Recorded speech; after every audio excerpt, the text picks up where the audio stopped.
বন্ধুগণ নমস্কার। প্রথমেই আপনাদের অনুরোধ করব আপনারা আমার এই চ্যানেলটি সাবস্ক্রাইব করবেন।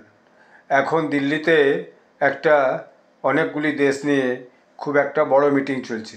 এই মিটিংটার উদ্দেশ্য হচ্ছে মূলত যে সমস্ত দেশ এখানে যোগদান করেছে তাদের যে আর্থিক বিষয়গুলো সেগুলো নিয়ে আলোচনা করা, ইকোনমিক অ্যাসপেক্টস নিয়ে আলোচনা করা এবং বিভিন্ন দেশের সঙ্গে আর্থিক যে বিভিন্ন লেনদেন বা সমঝোতা সেইটাকে নিয়ে আলোচনা করা। এই মিটিংয়ে ভারতের পক্ষ থেকে অর্থমন্ত্রী নির্মলা সীতারামনজি আছেন। নির্মলা সীতারামনজি এখন কিছুদিন যাবতই খুবই সক্রিয় দেখছি সব মিলিয়ে, মানে কখনো আসাম দৌড়াচ্ছেন, তো কখনো নাগাল্যান্ড দৌড়াচ্ছেন, তো কখনো আবার তামিলনাড়ু দৌড়াচ্ছেন, কখনো আবার হচ্ছে যে অন্ধ্রপ্রদেশ দৌড়াচ্ছেন।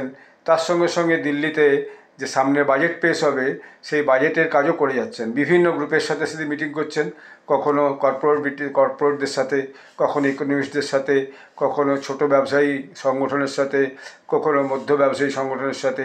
তো কিছুদিন যাবতই রাজনৈতিকভাবে এবং মিনিস্ট্রি মানে মন্ত্রিত্ব যে কাজকর্ম সেই নিয়ে তিনি কিছুদিন যাবৎ খুবই সক্রিয় দেখছি। তার বিভিন্ন পোস্ট আমি পড়ি, খুবই সক্রিয়। এই নিয়ে পরে আমি একটা ভিডিও করবো যে গত 1 মাসে 15 দিনে তিনি কী কী কাজ করেছেন সেটা অবশ্যই আলোচনা করা দরকার, কারণ তিনি খুবই সক্রিয়ভাবে এখন কিন্তু দেশের আর্থিক সুধারের জন্য কাজ করছেন। তিনি জিএসটি রিভাইজ পেশ করেছেন এবং জিএসটি যে ভীষণভাবে সফল হয়েছে সেটাও রিভাইজ জিএসটি যে ভীষণভাবে সফল হয়েছে, এখন যে 8.2% জিডিপি সেকেন্ড কোয়ার্টারে প্রকাশ পেয়েছে সেটা থেকে প্রমাণ করা যায়।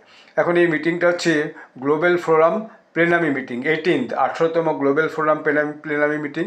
এই মিটিং দিল্লিতে চলছে, এটা চলবে 2রা থেকে 5ই ডিসেম্বর পর্যন্ত। আজকে সেটা শুরু হয়েছে এবং সেখানে যে সমস্ত দেশের অর্থমন্ত্রী এবং ইকোনমিক মিনিস্টার্স, যেটাকে বলে ফাইন্যান্স অ্যান্ড ইকোনমিক মিনিস্টার্স এসেছে, তারা হচ্ছে অ্যান্ডোরা, তারপর Montenegro, Hungary, Kuwait, Cayman island, Slovakia Republic, Panama এবং জিম্বাবুয়ে।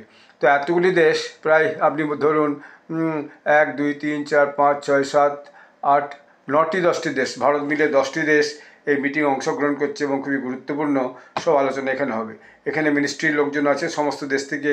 এই যে ফাইন্যান্স এবং ইকোনমিক মিনিস্টার আছে তার সঙ্গে তাদের উপদেষ্টারা বা তাদের যে দপ্তরের সে অফিসাররা তারাও সব এসেছেন।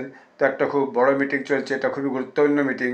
এর আগামী দিনে নিশ্চয়ই বিভিন্ন দেশের সঙ্গে আর্থিক যে যোগাযোগ এবং আর্থিক যে আদান প্রদান বা বিভিন্ন বিজনেস সংক্রান্ত আদান প্রদান সে নিয়ে নিশ্চয়ই অনেক রকম কথাবার্তা, আলোচনা এবং চুক্তি হবে।